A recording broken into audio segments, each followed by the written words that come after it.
Muito bom dia, senhoras e senhores deputados. Vamos dar início à nossa reunião, que se concretiza aqui com uma audição a duas entidades no âmbito da construção da central fotovoltaica na barragem do Cabril. E, naturalmente, eu começo por agradecer a disponibilidade da Agência Portuguesa do Ambiente, na pessoa do Sr. Vice-Presidente, Sr. Engenheiro Pimenta Machado, a quem saúdo, e, de certa forma, agradeço também todo o trabalho que foi feito ao longo destes tempos em prol de uma causa tão sensível para esta Comissão. De igual forma, também saúdo, de uma forma também calorosa, a nossa Autoridade Nacional de Emergência e Proteção Civil, na pessoa do Sr. Presidente, Sr. Brigadeiro General Duarte da Costa, a quem também acho que é de elementar justiça prestar aqui a nossa deferência por tudo aquilo que tem desenvolvido ao longo destes anos, numa matéria também de extrema importância para todos nós. Dito isto, uma pequena nota de enquadramento, dizer-vos que este foi um requerimento que foi apresentado inicialmente pelo Partido Chega e que depois teve um complemento oral por parte do Partido Social Democrata, que tem a ver aqui precisamente com a central fotovoltaica na barragem do Cabril. Nós já estivemos aqui numa reunião análoga, em audição aos seus presidentes de Câmara da região, e agora temos a IAPA e a Autoridade Nacional de Emergência e Proteção Civil. O que temos previsto, de acordo com as nossas regras, cá na Assembleia da República, neste género de audições, é, numa fase inicial, por parte dos partidos que tiveram a iniciativa política de solicitar audição, de lhes proporcionar aqui um tempo para apresentar esses mesmos requerimentos. E, portanto, nesse sentido, o Partido Chega e o Partido Social Democrata terão aqui 3 minutos cada para fazer a apresentação do seu requerimento. De seguida, o que está previsto é uma intervenção inicial, quer da IAPA, quer da Autoridade Nacional de Emergência e Proteção Civil, para uma intervenção de cerca de 10 minutos.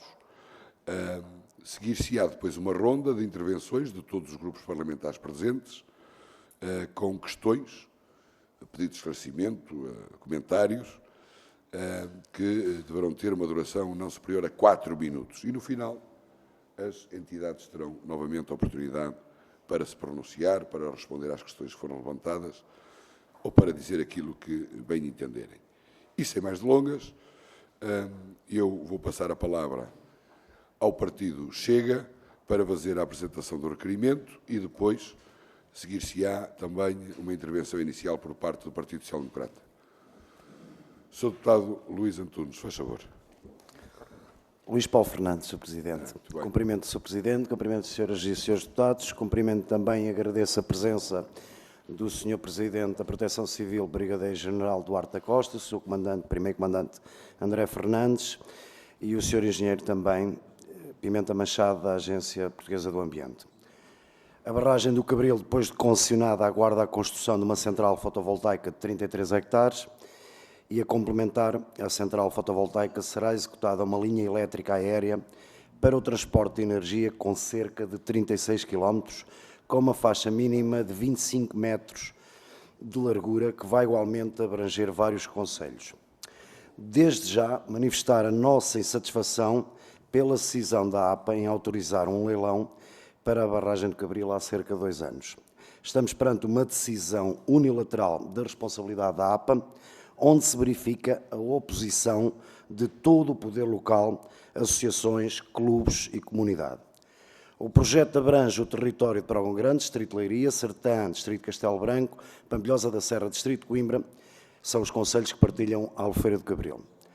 O município de Pedrógão Grande, Pampilhosa da Serra e da Sertã, assim como as respectivas Assembleias Municipais, por unanimidade, bem como outras entidades ouvidas sobre a matéria, deram parecer negativo sobre a instalação desta central flutuante, condição necessária para que o leilão público avançasse o suposto entendimento entre o poder central, poder local e órgãos locais.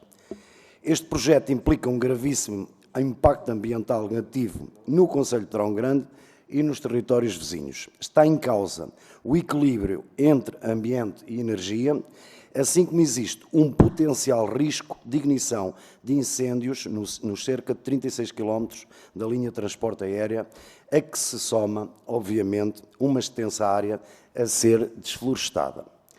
A passagem desta linha aérea vai afetar a qualidade de vida daquelas populações e da biodiversidade, assim como entrar em rota de colisão com o abastecimento da água das aeronaves de combate a incêndios.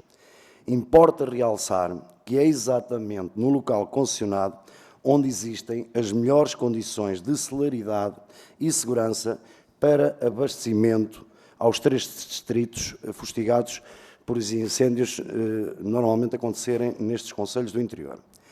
Pretende-se perceber, pois, na defesa do interesse público e do ambiente, bem como na salvaguarda dos recursos hídricos, de pessoas e bens, qual o propósito de avançar com este projeto, havendo discordância das entidades envolvidas face aos argumentos por eles já apresentados publicamente, veiculados na comunicação social e também já nesta comissão. Estamos confrontados com a real evidência de risco elevado com danos ambientais em espécies e habitats naturais. O perímetro concessionado, como dissemos, inviabiliza o reabastecimento das aeronaves de combate a incêndios. Muito obrigado, Sr. Presidente. Obrigado, Sr. Deputado Luís Paulo Fernandes. Passo de imediato a palavra ao Sr. Deputado Hugo Oliveira para fazer também a apresentação do seu requerimento em nome do Partido Social Democrata. Muito obrigado, Sr. Presidente. Cumprimento o Vice-Presidente da APA, cumprimento também o Sr. Presidente da ANEP e também o Sr. Comandante Nacional. E, senhoras e senhores deputados, eu começo por destacar aquilo que é a importância da Albufeira do Cabril e esse reservatório de água e que abrange, como já foi dito, os concelhos de Pedrógão Grande, Sertã, Pampilhosa da Serra e Oleiros. Esta albufeira tem múltiplas utilizações e tem um papel crucial naquilo que é o desenvolvimento da vida e sustentável, no fundo, da região e das populações. E desde logo porque fornece água para o consumo humano, regadio e também um espaço de navegação e de desportos náuticos. Além disso, é um posto de abastecimento estratégico para aeronaves que fazem o combate aos incêndios florestais, no fundo, a área de scooping, e isso é fundamental para proteger as nossas comunidades. Em abril de 2022, foi concluído o procedimento concorrencial para atribuir, no fundo, esta central fotovoltaica na barragem de Cabril. Para nós é fundamental haver aqui um equilíbrio e perceber a importância da transição energética instalando centrais fotovoltaicas, mas neste caso e perante aquilo que é a realidade da nossa região, ela apresenta vários desafios. Já em maio de 2022, o PSD apresentou ao então Sr. Ministro do Ambiente e Energia, Dr. Eduardo Corneiro, uma pergunta bem clara sobre esta matéria, sobre o impacto que tinha junto das comunidades locais. Embora seja fundamental, como eu disse, esta transição energética e é crucial para atingirmos aquilo que são as nossas metas da neutralidade carbónica, é preciso respeitar aquilo que são as necessidades e preocupações da comunidade. E, no fundo, que isto não tenha uma implicação na qualidade de vida das populações locais, nem no desenvolvimento sustentável da mesma. Esta é uma preocupação que, naturalmente, nós temos e ouvimos aqui os seus presidentes de Câmara de Pedrógão Grande, Sertã e Pampilhosa da Serra, no passado dia 3 de julho, e demonstraram, expressaram aqui diversas preocupações em relação a este projeto. Não estamos a tratar de uma central fotovoltaica instalada num terreno privado, mas sim numa albufeira, tem um uso público necessário para garantir esta compatibilização. Nós temos que perceber como é que as coisas podem operar. Assim, gostaríamos de perceber, quer junto da APA, quer da Autoridade Nacional de Emergência e Proteção Civil, aquilo que são as preocupações, os receios manifestados pelas populações se atingem ou não, ou se podem ser mitigados perante algumas ações que possam existir. Muito obrigado, Sr. Deputado. Feita a apresentação dos requerimentos, eu dou de imediato a palavra ao Sr. Engenheiro Pimenta Machado, Vice-Presidente da Agência Portuguesa do Ambiente, e diria que teria cerca de 10 minutos, não tentando ultrapassar. Faz favor, Sr. Engenheiro. Muito obrigado. Muito bom dia a todos. Sr. Presidente da Comissão de Ambiente e Energia, Srs. e Srs. Deputados, uma nota prévia. Tenho aqui uma declaração escrita, dizer uma nota muito clara. Este projeto não é uma iniciativa da APA, é uma iniciativa do Governo. A APA, a Agência Portuguesa do Ambiente, agradece o convite e a oportunidade de poder esclarecer esta Comissão relativamente ao projeto do Parque Solar Flutuante da Albufeira do Cabril. Este projeto de aproveitamento das energias renováveis em Portugal, alinhado com os objetivos de sustentabilidade e redução da pegada de carbono, enquadra-se na política energética do nosso país. Para o completo esclarecimento desta Comissão, procurei agora, de uma forma muito sintética, recordar aqui o essencial, em 6 pontos.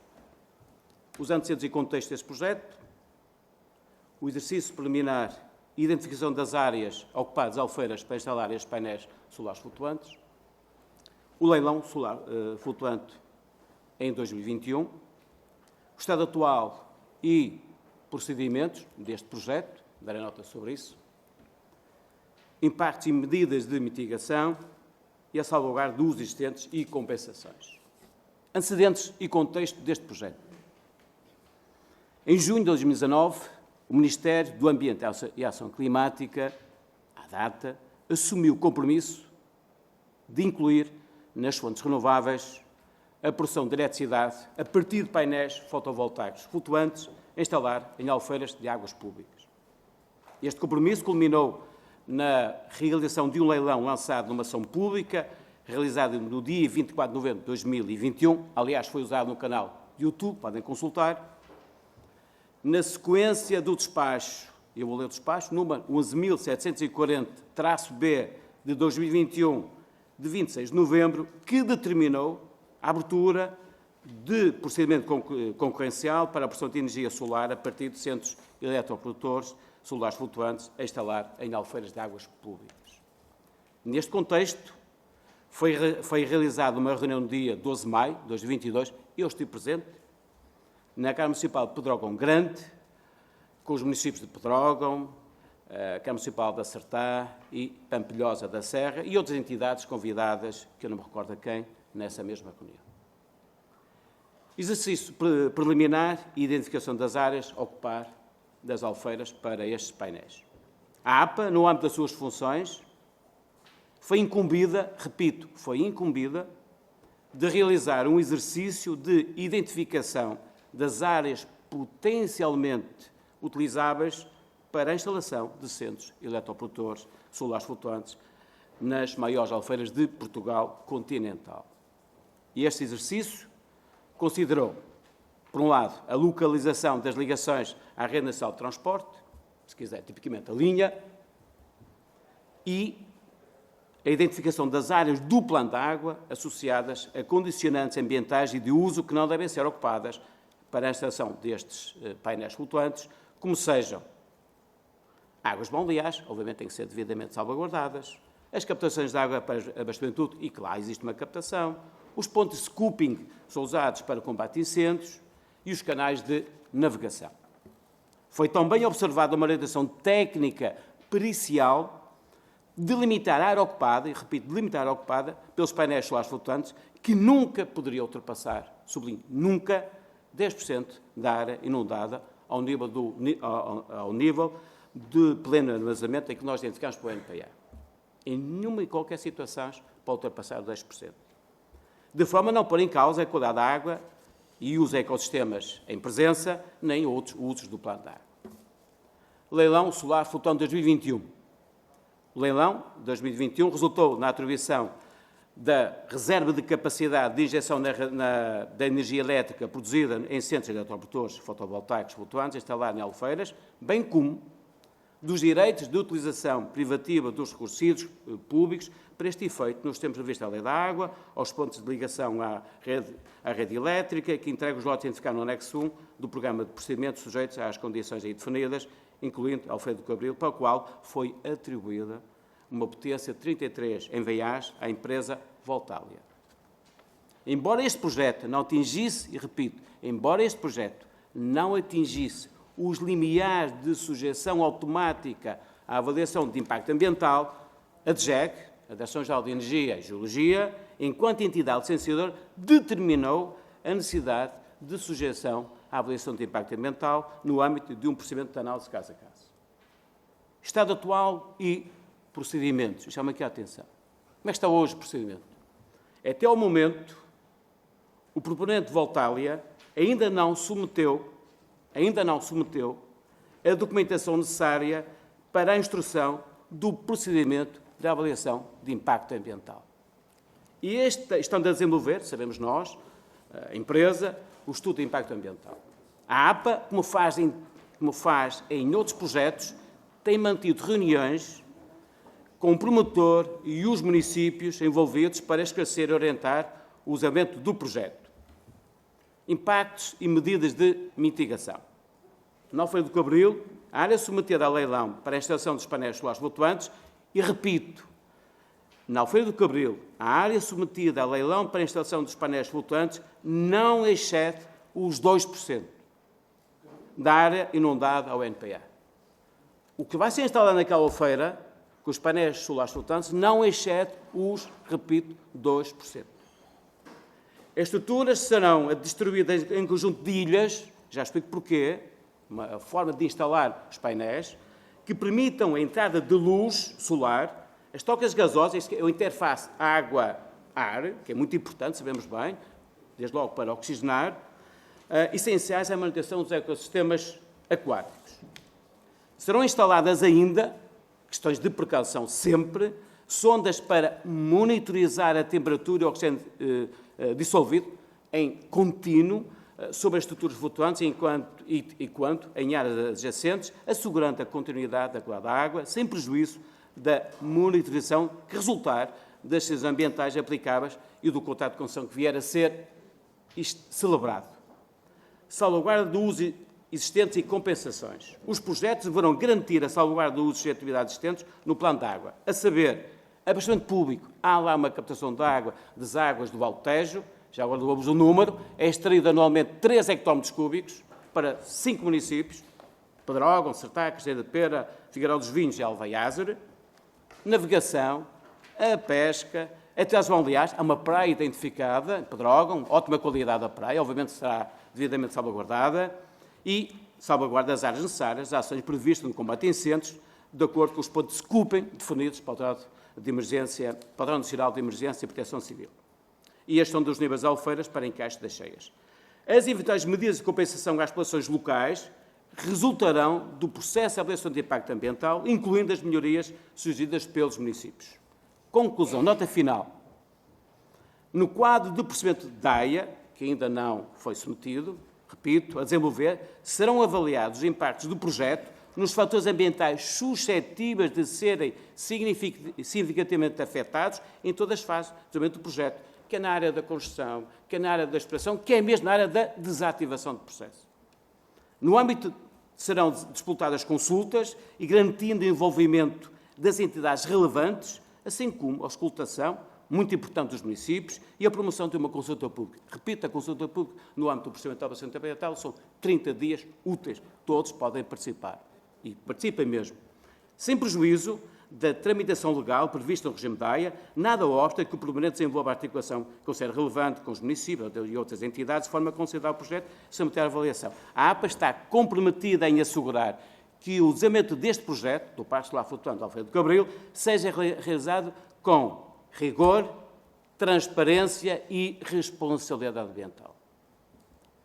Continuaremos a colaborar com todas as partes interessadas para garantir que este projeto contribua positivamente para a sustentabilidade energética de Portugal, respeitando simultaneamente os ecossistemas e as comunidades locais.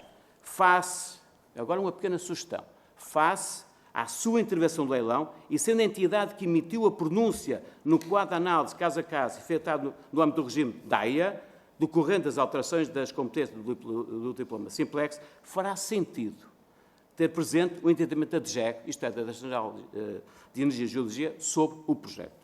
Agradeço a atenção a todos e estou à disposição para os esclarecimentos julgados convenientes no respeito à ação da Agência Portuguesa do Ambiente. Muito obrigado.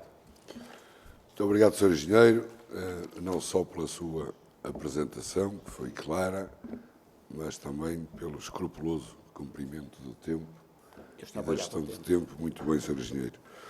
De imediato dou a palavra ao Sr. Brigadeiro-General Duarte da Costa, também para uma intervenção inicial, e depois, se entender, poderá passar a palavra também ao primeiro Comandante Nacional, se for necessário. Faz favor, Sr. Brigadeiro.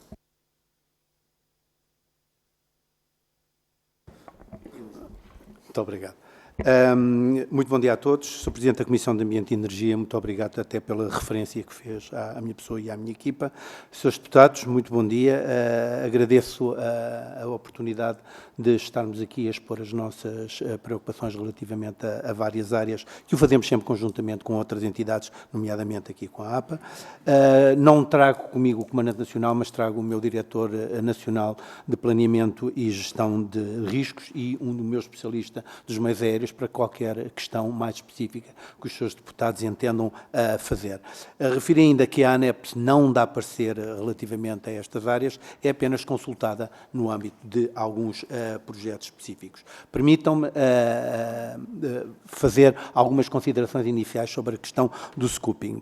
Entende-se por scooping, tal como já foi referido, a manobra de reabastecimento num plano de água por parte de um avião anfíbio de combate aos incêndios rurais. Os pontos de scooping são estabelecidos anualmente pela Autoridade Nacional de Emergência e Proteção Civil após aferição com os diferentes operadores aéreos responsáveis pelas operações dos aviões médios e pesados anfíbios contratados pela Força Aérea, atento à profundidade, orografia e comprimento dos obstáculos e as entradas e saídas na aproximação e descolagem e a posterior validação por parte da Autoridade Marítima Nacional nos pontos que forem considerados da sua jurisdição. Todos os pontos de scooping são considerados de enorme interesse estratégico, considerando que os critérios para a sua utilização é a proximidade aos incêndios e às zonas de maior risco. As coordenadas geográficas de cada ponto de scooping servem de referência, considerando que a manobra de scooping não se resume apenas ao toque no espelho d'água, mas sim a uma manobra de reabastecimento num plano d'água por parte de um avião anfíbio de combate aos incêndios rurais em função das seguintes condições: a direção, sentido e intensidade do vento, a direção e sentido da própria carga e a própria temperatura. No caso nacional, nós estamos a operar com dois meios aéreos diferentes, os Air Tractor, também conhecidos por Fireboss, que exigem sempre um plano de água com um mínimo de 731 metros e que pode ir até aos 1.500 metros, e o outro meio que utilizamos são os Canadair CL215, que terá sempre um plano de água com um mínimo de 800 metros e que pode ir até aos 1.500 metros. Aproveito para dizer que hoje não estou na assinatura com a União Europeia da compra dos novos meios Canadair para a frota de combate aos incêndios, que são novos meios que são assinados hoje com a Comissão Europeia, que ainda exigem maior distância relativamente a estes pontos, mas como ainda não os temos, não vale a pena estar a conjecturar sobre este assunto. No caso concreto da barragem do Cabril, e tendo como referência os manuais de operação dos operadores aéreos, existem vários pontos de scooping.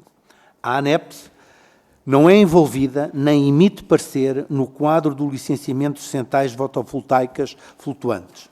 A ANEP, quando muito, poderá vir a ser chamada a pronunciar-se em sede de avaliação de impacto ambiental, mediante solicitação da Autoridade da Avaliação de Impacto Ambiental, ou seja, da Agência Portuguesa do Ambiente, que tem feito sempre esta consulta à Autoridade, ou então de licenciamento das linhas elétricas, mediante a solicitação da Direção-Geral de Energia e Geologia.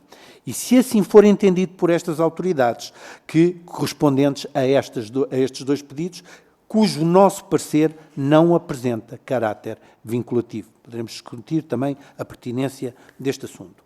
Não obstante, o leilão desenvolvido em 2021 sinalizava quais os pontos de scooping então existentes, os quais foram delimitados com uma circunferência envolvente num raio de 500 metros, para permitir a operação dos meios aéreos, pretendendo sinalizar a existência dessas condicionantes.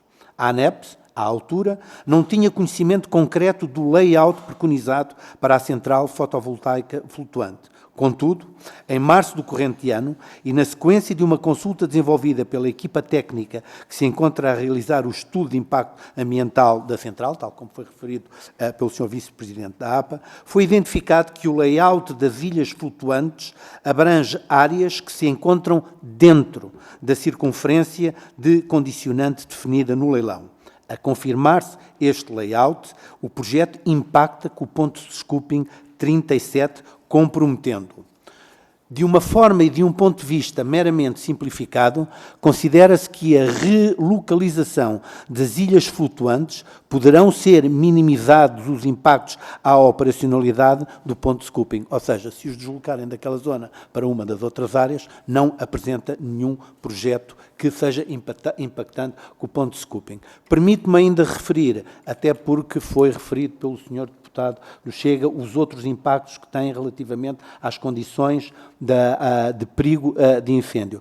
Nós permitimos enviar à empresa que está a efetuar este estudo do impacto ambiental um outro conjunto de sinalizações referentes não só ao ponto de scooping, mas também a questão das construções relativas a entidades ou a edifícios que tenham a ver com esta central fotovoltaica, ouvindo todas as áreas, e que é um elemento extenso, que foi enviado por um documento da nossa de referência 2590-DRO-2024, que, se for requerido pelos senhores deputados, nós poderemos aceder a esse documento, precisamente alertando para outras condicionantes não vinculativas, mas para terem atenção, quer durante a área da construção, com todas as questões de risco associadas, quer relativamente à área da exploração, às quais eu já me referenciei. E tentando não passar os 6 minutos e meio, é isto que me cabe dizer nesta altura, estando disponível para qualquer pergunta que seja. Sr. Brigadeiro-General, muito obrigado pela exposição clara. Passamos de imediato à ronda de intervenções. Eu tinha aqui uma sugestão.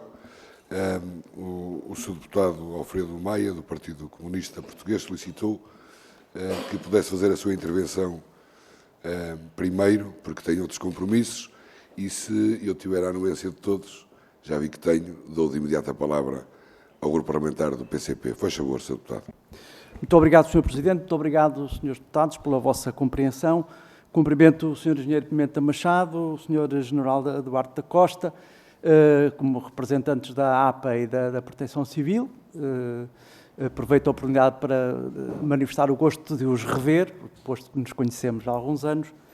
Eu gostaria de começar por salientar que o PCP naturalmente acompanha as necessárias medidas de combate às alterações climáticas e, nesse quadro, as medidas e soluções de produção de energia, da chamada energia limpa, merecem naturalmente a nossa atenção. E, em particular, as opções tomadas em relação à localização de centrais solares, usando a tecnologia de painéis fotovoltaicos. Cabe sempre dizer, a propósito, que não consideramos lá muito limpas as centrais que estão a ocupar solos aráveis e solos florestais e, portanto, encaramos com, digamos, alguma expectativa as alternativas que, desse ponto de vista, não consumam solos e paisagem que são úteis. Uma albufeira é, por definição, uma estrutura modificada, uma paisagem modificada, desde logo nas proximidades da barragem, não é? Que, salvo erro, é onde geralmente se localizam as centrais flutuantes. Bom, queria começar por perguntar se, do ponto de vista quer da literatura, da especialidade, quer da experiência portuguesa, uma vez que já há algumas albufeiras onde se encontram instaladas centrais deste tipo, que impactos ambientais foram identificados.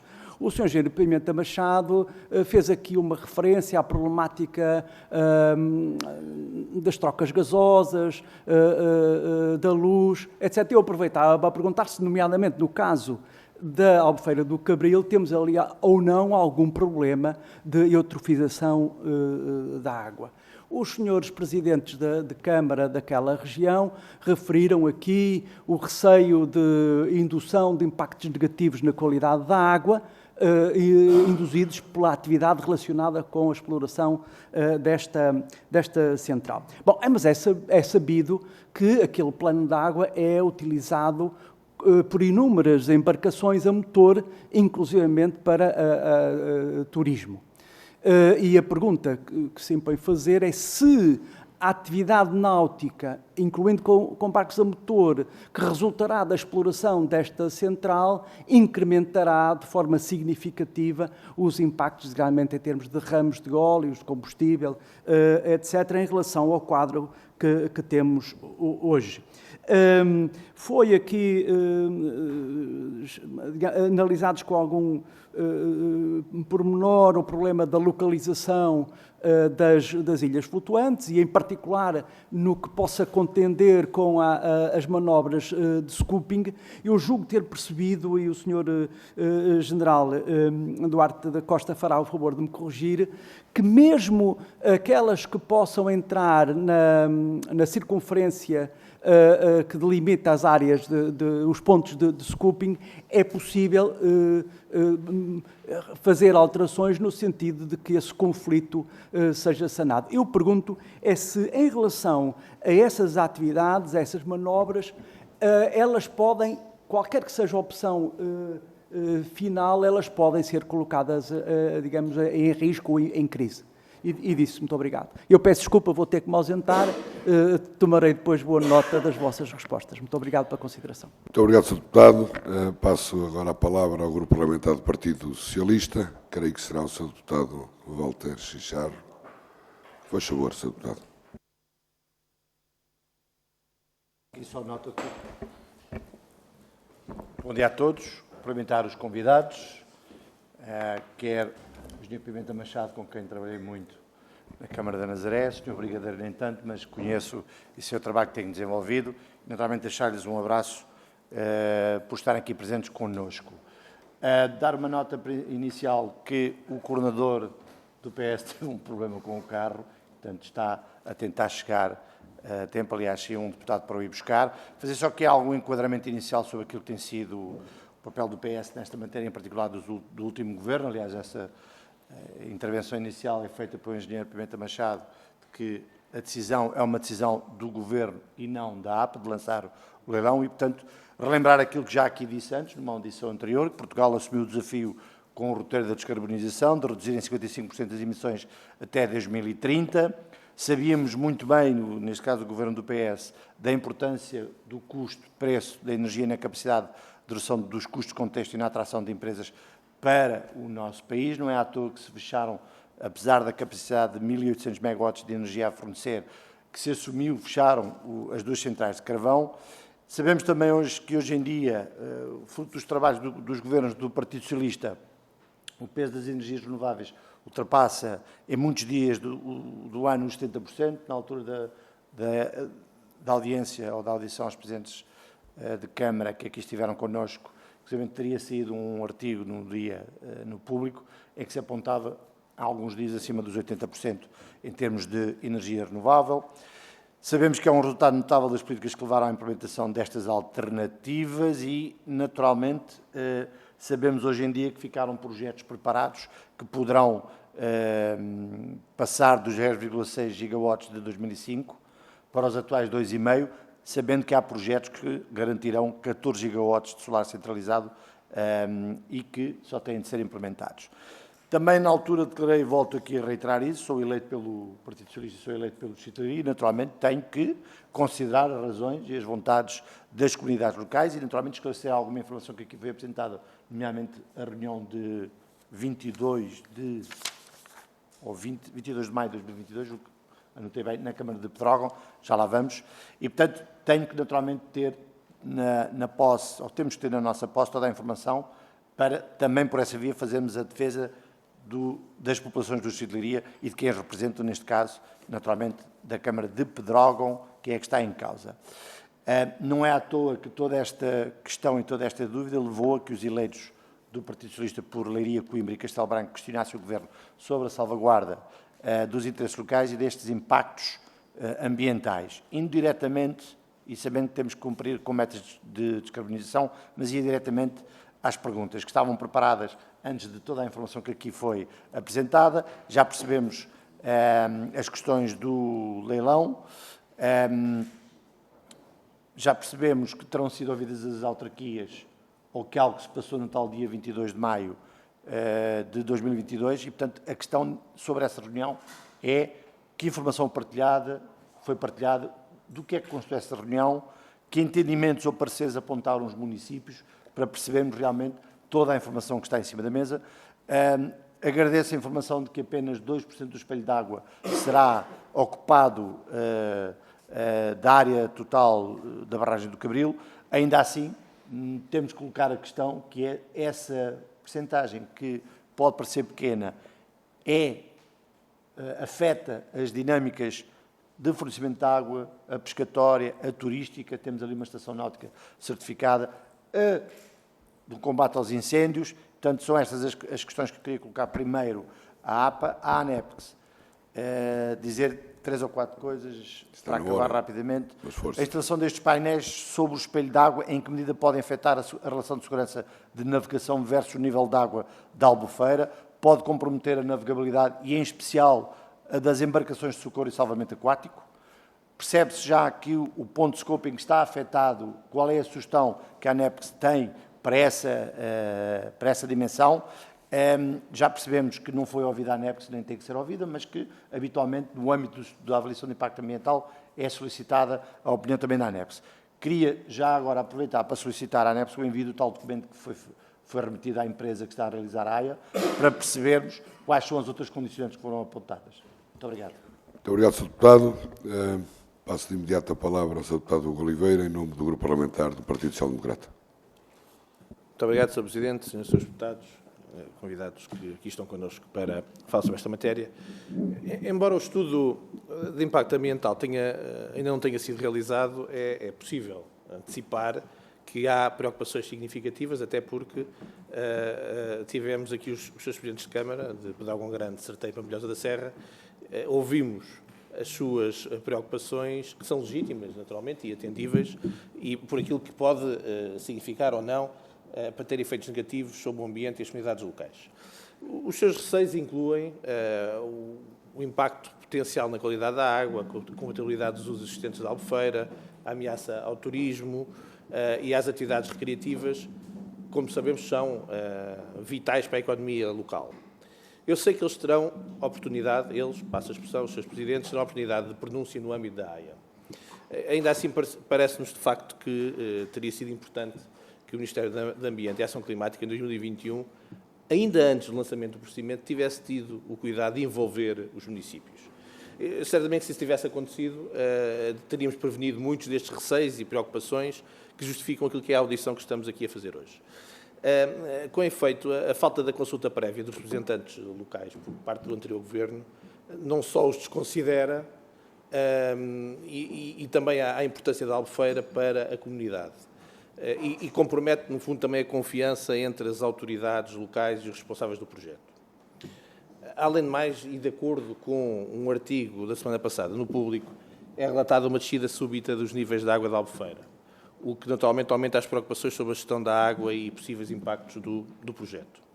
Assim, e por forma a trazer alguma serenidade e segurança, quer às populações, como aos autarcas e todas as entidades da região, sobre este projeto, interessa perceber que critérios técnicos, embora saiba que não foi a APA que lançou, critérios técnicos terão sido utilizados para definir esta localização para ter um procedimento concorrencial na barragem do Cabril, para o lote 3.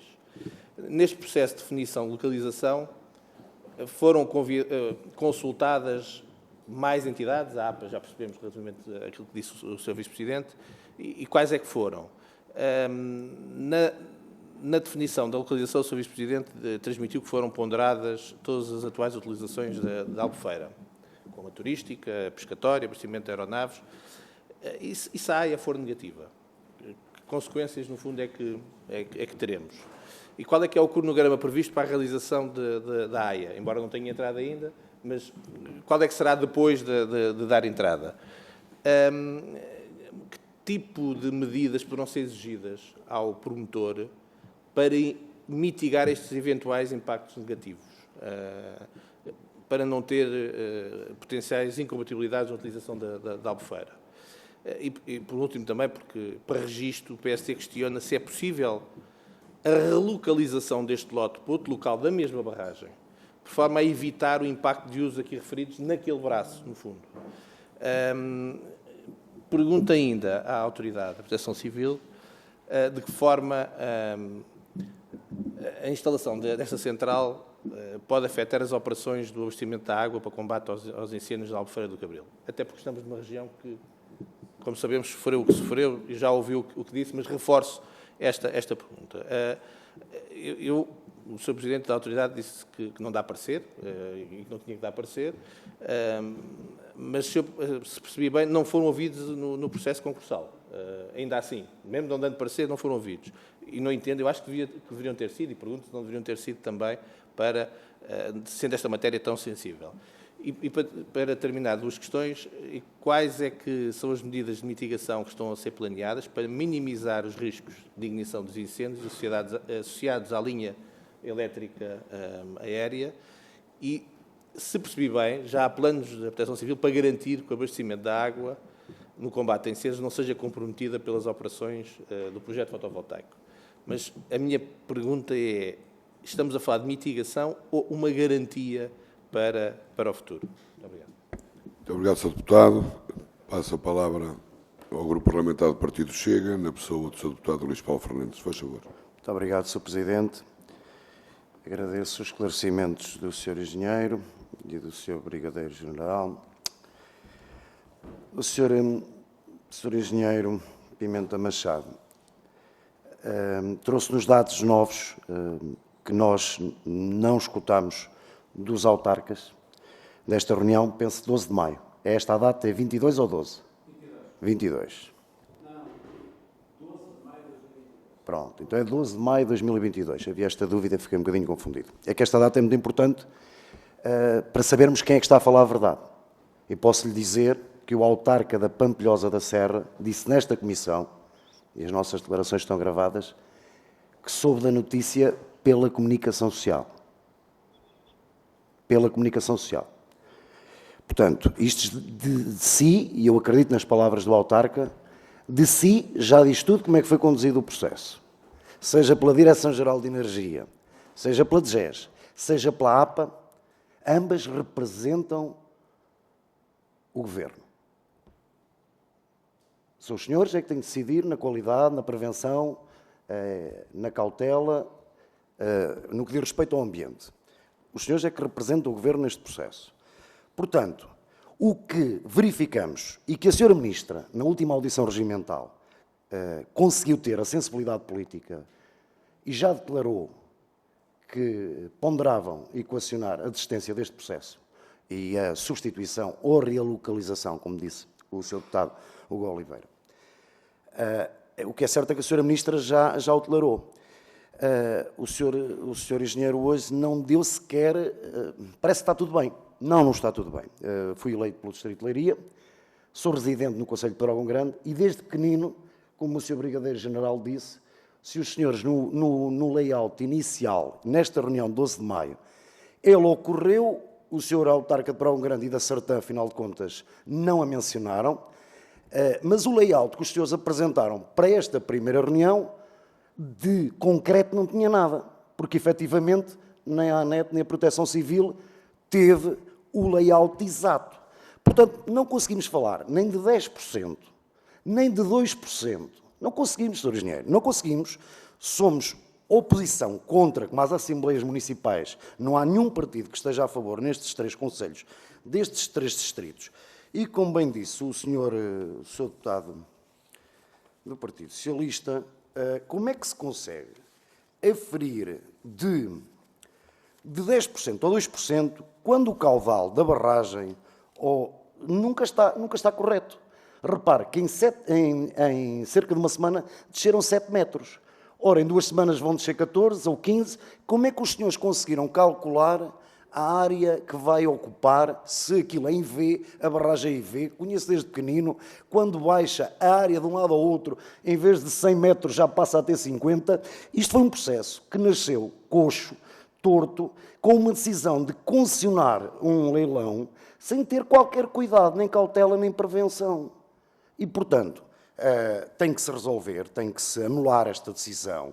A substituição, digo-lhe já, com conhecimento de causa, é muito difícil, falou e bem, de ilhas, e, como disse o Sr. Brigadeiro-General, efetivamente eu já sabia desde o início, desde 2017, desde todos nós conhecemos o Distrito de Leiria, Castelo Branco e Coimbra, é ali naquele mesmo local que há condições para fazer o scooping. Sempre vi ali os canadeiros, não vi no outro lado, nem junto à barragem, nem a montante, nem jusante. É mesmo localizado. Acertaram em cheio, nem incompetência. Quem fez este projeto, quem fez este mini estudo de impacto ambiental, acertou em cheio no pior local. Portanto, da nossa parte, não há qualquer condição para que se pense quer em substituição. Mas a linha, e agradeço que o Sr. Brigadeiro-General me esclareça quanto à linha que não ficámos devidamente esclarecidos, a linha 36 km atravessa exatamente os locais onde ocorreram os incêndios de 2017. Conselho de Pedrógão Grande, Figueiró dos Vinhos, até Penela e Castanheira de Pera. É uma floresta densa, como todos conhecemos. Há suspeitas, o Sr. Comandante dos Bombeiros de Pedrógão Grande, Castanheira de Pera, sempre deram indicações que as linhas de alta tensão são fatores de risco. Vamos abrir mais uma linha, desde a barragem, com uma faixa com 25 metros de largura e desflorestar aquela zona toda até o Conselho de Coimbra, até Penela. Permita-me que lhe diga, mas voltamos a aconselhar veemente e da nossa parte nós opomos-nos e considerem bem o estudo de impacto ambiental, porque não estão reunidas as condições, e o próprio responsável da empresa Voltalia disse que lhe se admirava de o Governo não ter consultado os órgãos locais. Ora, os órgãos locais vieram a esta Comissão dizer que são contra, sem dúvidas. Muito obrigado, Sr. Presidente. Obrigado, Sr. Deputado. Creio que ficou claro a posição do Partido Chega.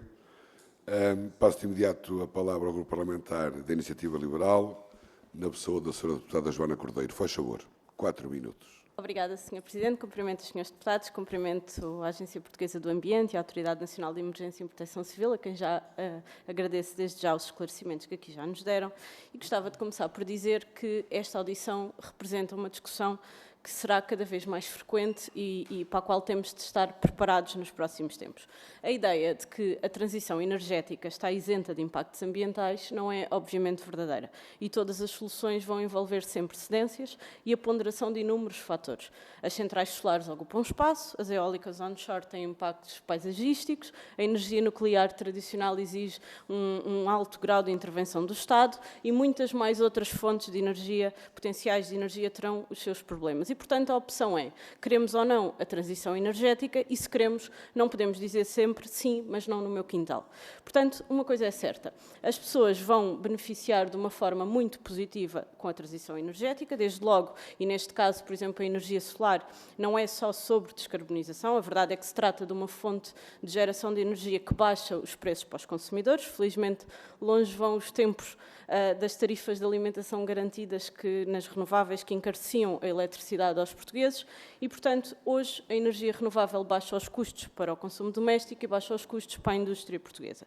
Portugal, no caso da energia solar, que estamos aqui a falar, é um dos países com melhor exposição solar ao longo de todo o ano e isto é um facto que significa que nós podemos ser altamente competitivos na geração de energia solar, não só descarbonizando, mas criando aqui uma vantagem industrial que pode ajudar a acelerar o crescimento económico. E, obviamente, se não perdermos esta oportunidade, ganhamos todos, tanto nos territórios de alta como de baixa densidade. E é por isso que a Iniciativa Liberal, nós sempre temos defendido que o licenciamento das energias limpas deve ser rápido, deve ser expedito, deve ser intensivo, para que possamos rapidamente, então, aproveitar esta grande oportunidade e termos esta vantagem competitiva enquanto país.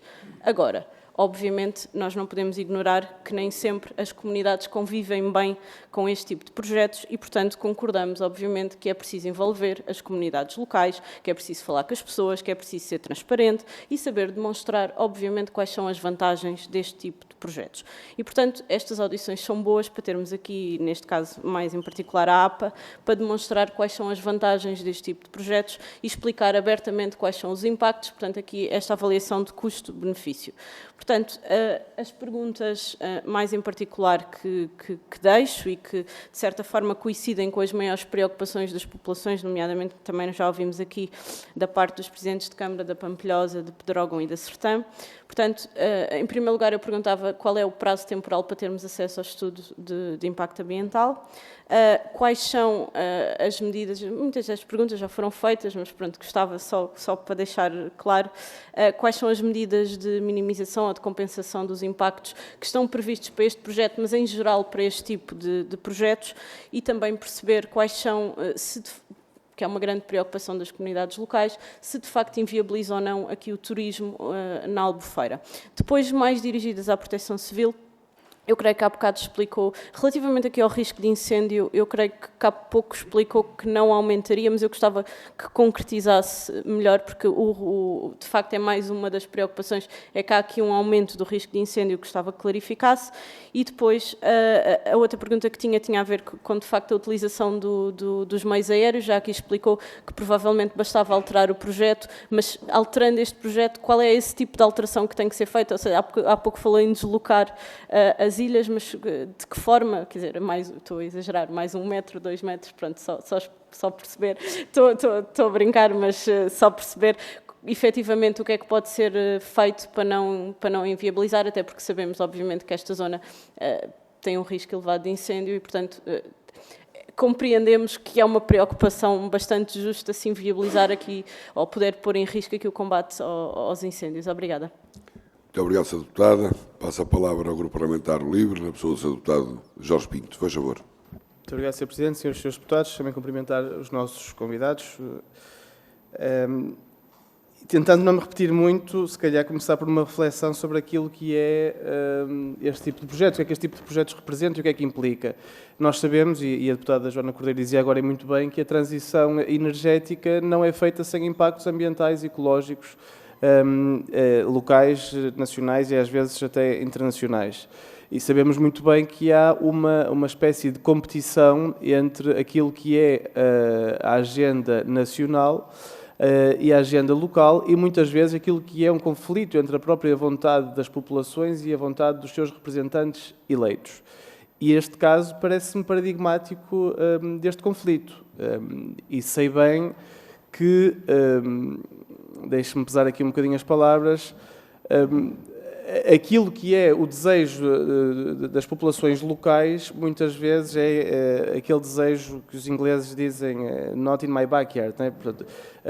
Portanto, é preciso, e muitas vezes o contrário, também fruto de um desejo e de uma ganância de lucro muito imediato, não se olha ao impacto ambiental de uma determinada atividade, o que faz com que uma agência como a APA tenha uma obrigação acrescida, tanto num caso como no outro.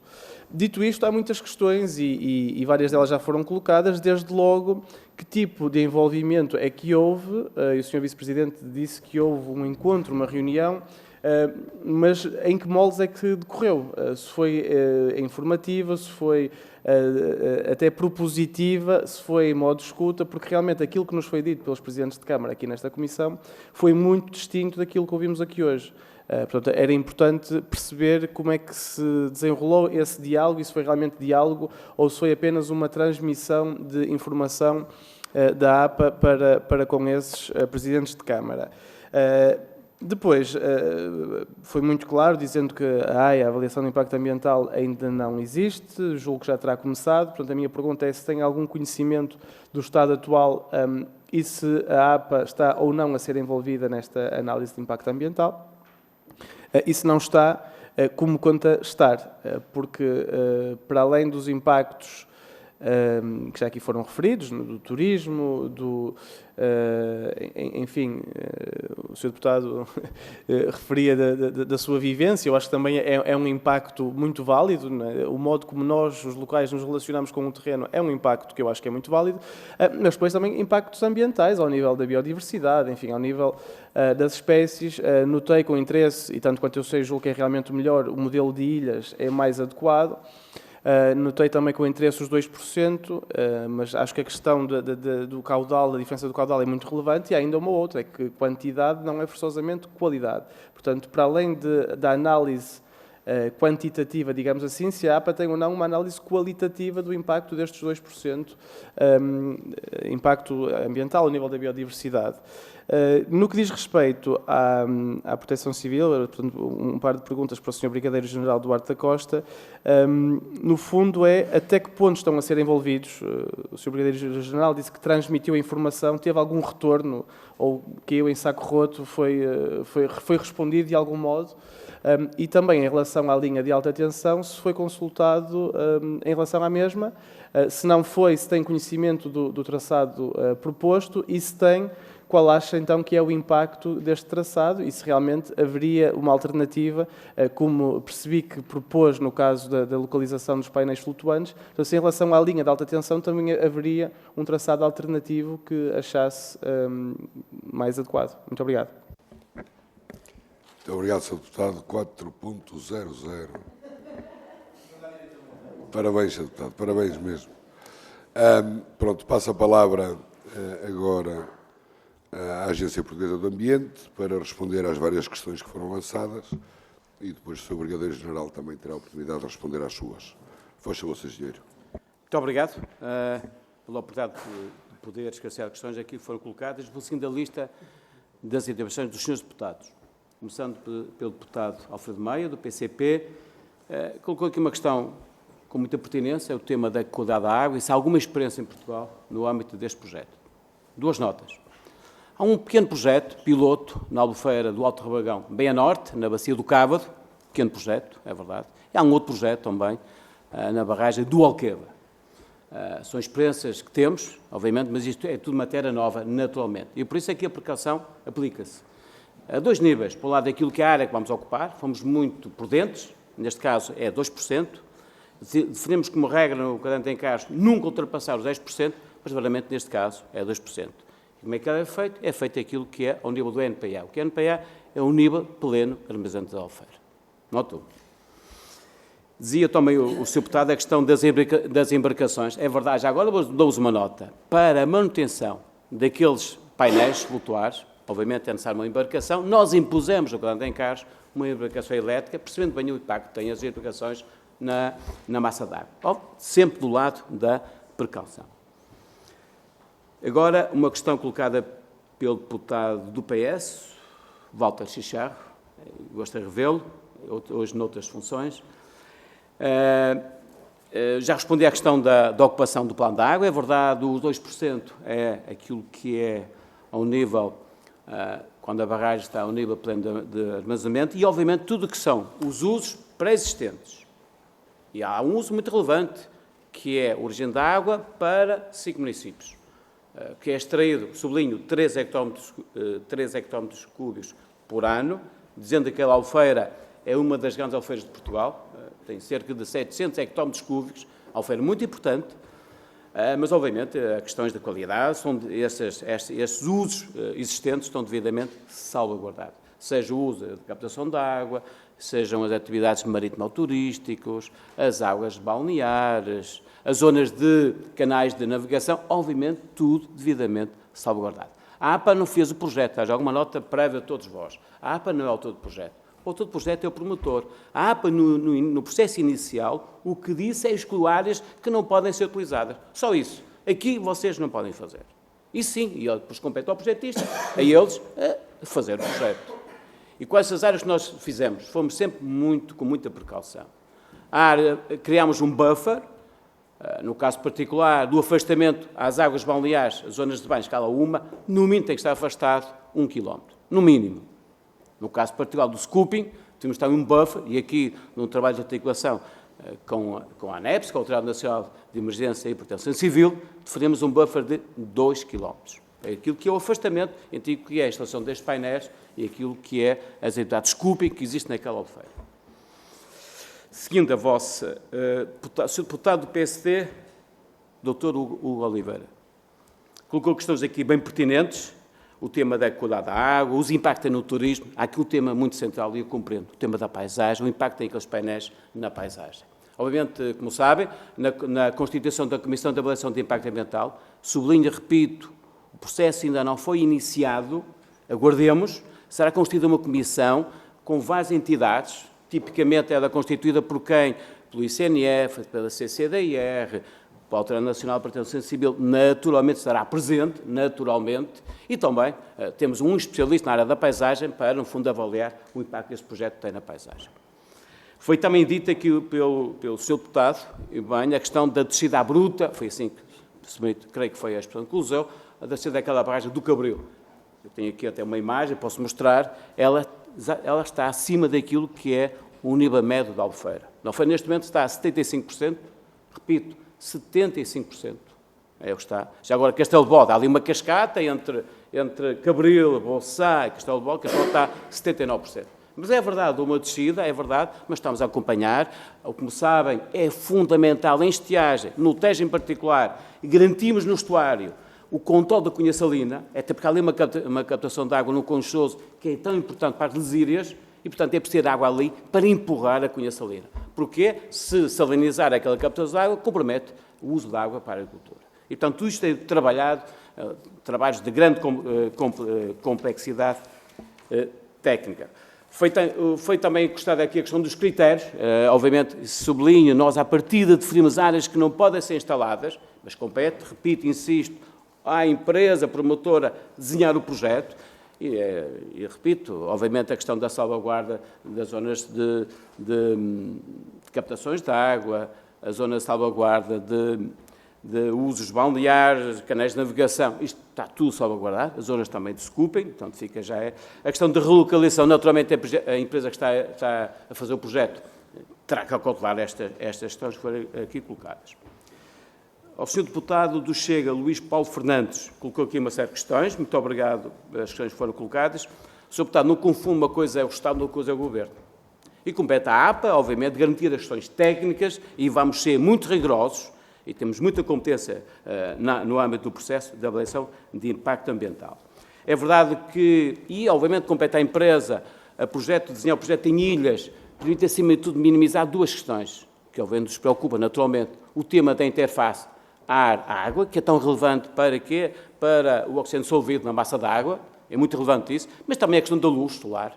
Obviamente, se eu usar ilhas, o processo de ilhas minimiza esse aspecto, mas obviamente estaremos atentos naquilo que tem a ver com o layout, e não é por acaso a APA impôs, no Grande Encargo, o que é que nós impusemos? Uma monitoração em contínuo,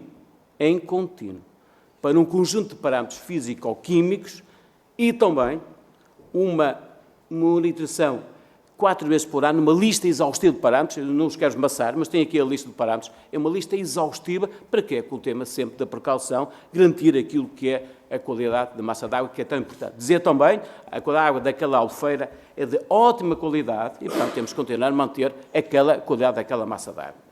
Fica também essa nota sobre isso. Aqui o tema da reunião. Srs. Deputados, eu fui àquela reunião e eu ouvi a última gravação desta comissão do Sr. Presidente da Câmara Municipal de Pedrógão a dizer, podem ouvir a gravação, que eu, Vice-Presidente da APA, esteve reunido com ele. E nessa reunião estive eu, teve a minha colega Susana Fernandes, diretor da RH Tejo Oeste, teve o Sr. Presidente da Câmara Municipal de Pedrógão, esteve o Sr. Presidente da Câmara Municipal de Pampilhosa da Serra, e eu creio que de acertar, não posso confessar, creio que não sei se foi o Sr. Vice-Presidente, e fui a convite do Presidente da Câmara Municipal de Pedrógão. E já gosto de partir convosco, tenho aqui até um SMS trocado com o Sr. Presidente, já marquei uma nova reunião, no dia 25 deste mês, com os senhores Presidentes de Câmaras, para com eles trabalhar naquilo que é a informação que nós hoje temos disponível com os municípios. E, portanto, fui eu ao convite dele na reunião na Câmara Municipal no dia 12 de 5 de 2022. Recordam bem? Tempo do Covid, não me recordo, fui de máscara para essa reunião. A senhora deputada Joana Cordeiro, da Iniciativa Liberal, dizer, enfim, creio que já disse tudo. Não podemos antecipar as medidas, Sr. Deputado. Vamos deixar que o processo de alteração ambiental faça o seu caminho. É isso mesmo. Será andado uma comissão das várias áreas setoriais para avaliar os impactos, onde são definidos, e 3 decisões podem acontecer. Deixa-me dar essa nota também relevante. E não vamos antecipar a decisão. Decisão favorável, de dia, favorável condicionado ou desfavorável. Deixamos avaliar os processos. E, portanto, será nomeada uma comissão com várias áreas, de vários setores, e todos os fatores ambientais, aqueles que estão afetados, serão ponderados e avaliados, e depois haverá uma decisão final. A decisão, obviamente, no caso de ser desfavorável condicionado, tipicamente há medidas para minimizar, medidas de compensação, medidas para minimizar, no processo de construção, no processo de exploração e no processo de desativação, e também medidas de compensação. Deixamos o processo fazer o seu caminho. Seguindo agora a lista dos senhores deputados, a ver se eu não me esqueci de ninguém, e eu creio que não esqueci. Só uma nota final, creio que já o meu tempo está, ainda tenho 1 minuto, não é, Sr. Presidente? E com a sua tolerância, também serei rápido, a dizer uma nota, porque ficar muito claro. O Jorge Pinto do Livre. Peço imensa desculpa. Tem toda a razão. Aliás, fez uma questão muito clara. Qual é o estado de arte do processo de avaliação de impacto ambiental?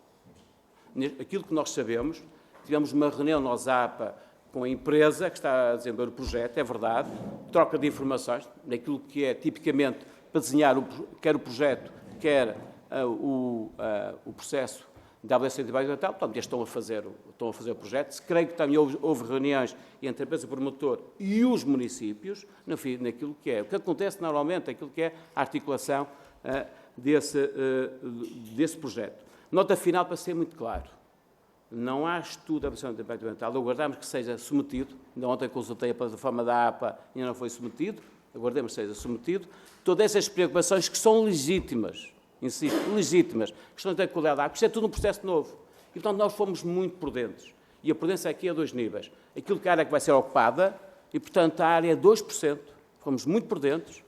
Sabemos do tema da qualidade da água, insisto convosco, impusemos um conjunto de condicionantes do ponto de vista da monitorização. Será em contínuo, repito, em contínuo. Teremos um conjunto de informações em contínuo para garantir a qualidade da água. Há o tema também, fizemos também uma malha mais exaustiva de parâmetros, enfim, não os vou amassar com isso, nas 4 estações do ano, exatamente isso, percebendo que as massas de água variam ao longo do ano, para perceber aquilo que é a evolução da qualidade da água, e isso será devidamente ponderado. E ficam a saber, eu no dia 25 estarei em Pedrógão, a convite dos seus presidentes, aliás, como teve aqui o Sr. Ministro e pediu-me, e falei com eles, no fundo, prestar toda a informação que temos hoje, aquela que hoje temos, ao Sr. Presidente da Câmara Municipal. É assim que nós trabalhamos sempre, numa grande articulação com os municípios e com o território. Muito obrigado. Bom dia a todos. Muito obrigado, Sr. Engenheiro. Passo a palavra ao Sr. Brigadeiro. Por favor.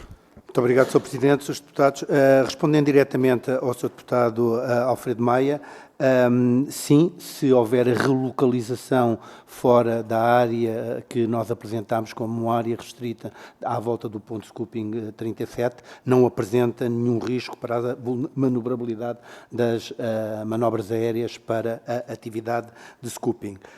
Respondendo ao Sr. Deputado Walter Chicharro, antes mais um gosto de revê-lo. A segurança da navegação aérea tentamos garantir no máximo que é possível, sempre em coordenação com as várias áreas e com os operadores e com a ANAC, mas reporto de muita importância a pergunta que fez sobre a percentagem dos 2% e sobre o impacto que isso pode ter na área das atividades inerentes às manobras de scooping. Nesta barragem não. É uma barragem extensa, tem uma área muito grande e 2% nesta área. Há aqui, de todas as partes, várias possibilidades de se acomodar, entre uma delas a utilização de que os painéis flutuantes sejam colocados. Não caberá ao Presidente da Autoridade Nacional de Emergência e Proteção Civil dizer ao operador aquilo que ele pode ou não pode fazer, mas fazemos sempre em consonância com a APA, que, aliás, a APA não tem a obrigatoriedade de nos ouvir, mas tem-nos ouvido sempre. E mesmo que não ouvisse, nós faríamos uma intervenção externos à própria Comissão, mas para ficar aqui nós somos, como disse muito bem o Sr. Vice-Presidente, nós somos Estado e trabalhamos todos em prol dos portugueses, do Estado e não do Governo. Trabalhamos para aquilo que são as populações. Mas a questão dos 2% é muito importante. Neste tipo de barragem não, mas há outras barragens onde isso se torna muito importante.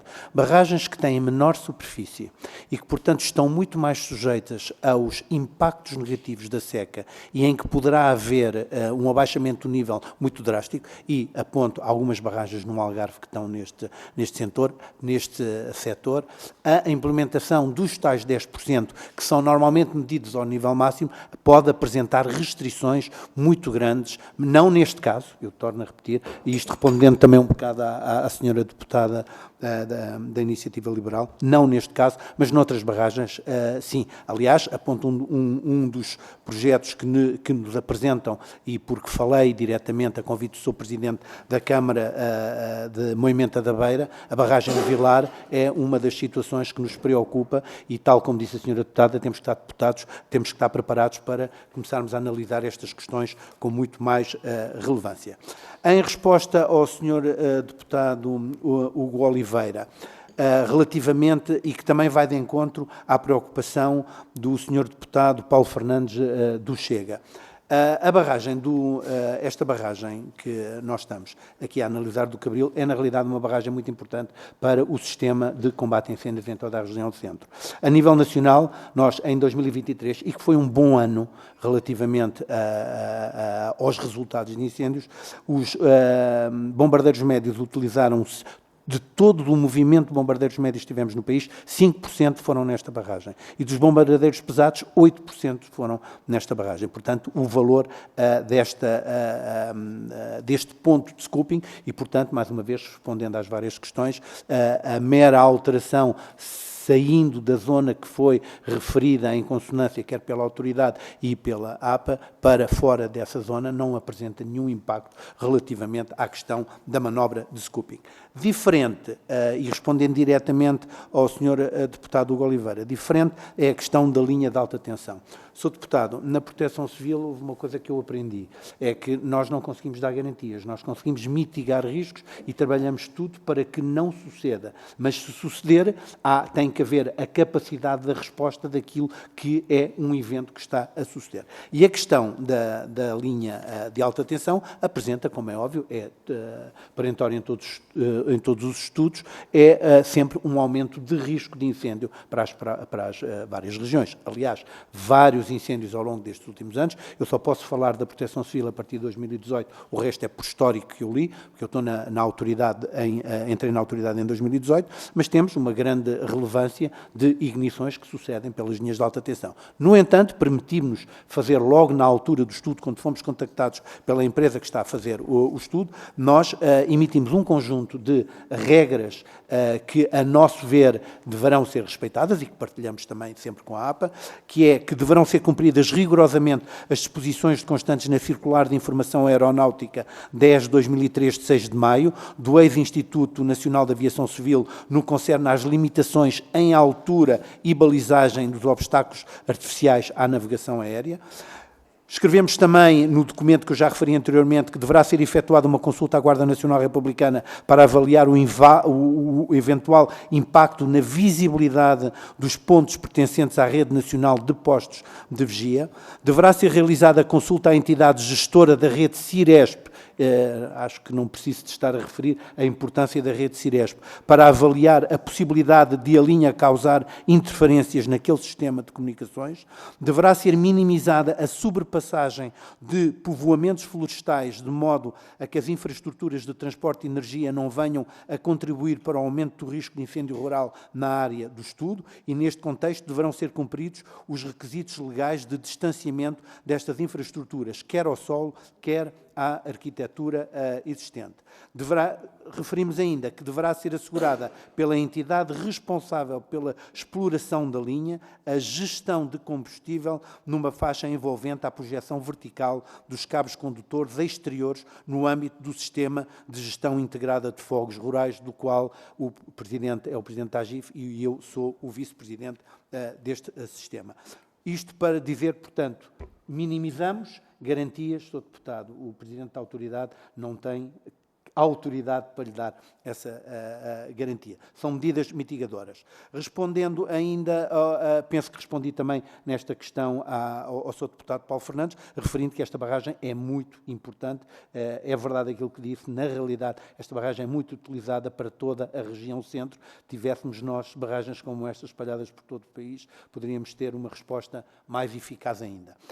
Respondendo à senhora deputada Joana Cordeiro, da Iniciativa Liberal, penso que já referi a questão relativamente ao risco de incêndio da linha de alta tensão e, mais uma vez, referir que foi com agrado que ouvi a senhora deputada dizer que esta terá que ser uma preocupação das várias entidades cada vez mais e torno a falar em várias barragens, nomeadamente a barragem de Vilar, que está num processo que também que muito preocupa o Sr. Presidente de Câmara e que me pediu para fazer uma avaliação com ele sobre a questão que, na altura, ainda o ano passado fizemos e que, portanto, é todo um processo que ainda está a decorrer. Por fim, para responder ao Sr. Deputado do LIVRE sobre um traçado alternativo. Sr. Deputado, eu não tenho conhecimento do traçado, não foi partilhada até este momento a alteração ou qual o traçado inicial que esta linha tem. Mas eu continuo a dizer,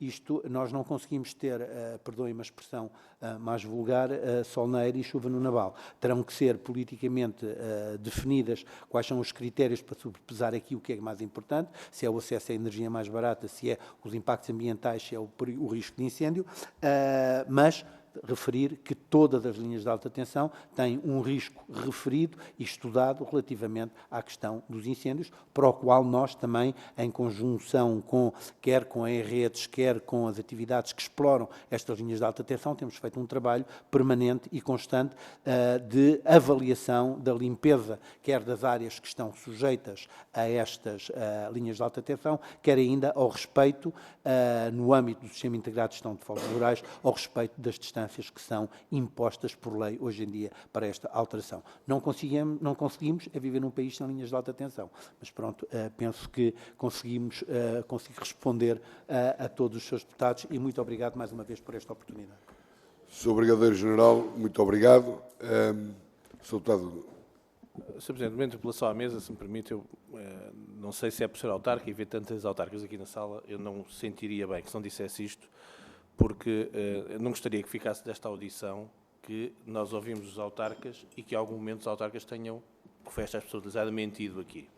E, portanto, se eu percebo bem a linha temporal, foi lançada em 2019 e os autarcas não foram ouvidos numa reunião em maio de 2022. O que quer dizer que até lá não foram, e as declarações públicas de qualquer um dos três Presidentes de Câmara aqui presentes, e é fácil de ver na comunicação social, foram antes dessa reunião. Portanto, não houve essa mentira, passa a expressão, nem essa omissão desta matéria é clara, é objetiva antes da reunião. Para não haver nenhuma dúvida, porque eu acho que os autarcas merecem o nosso respeito. Muito obrigado.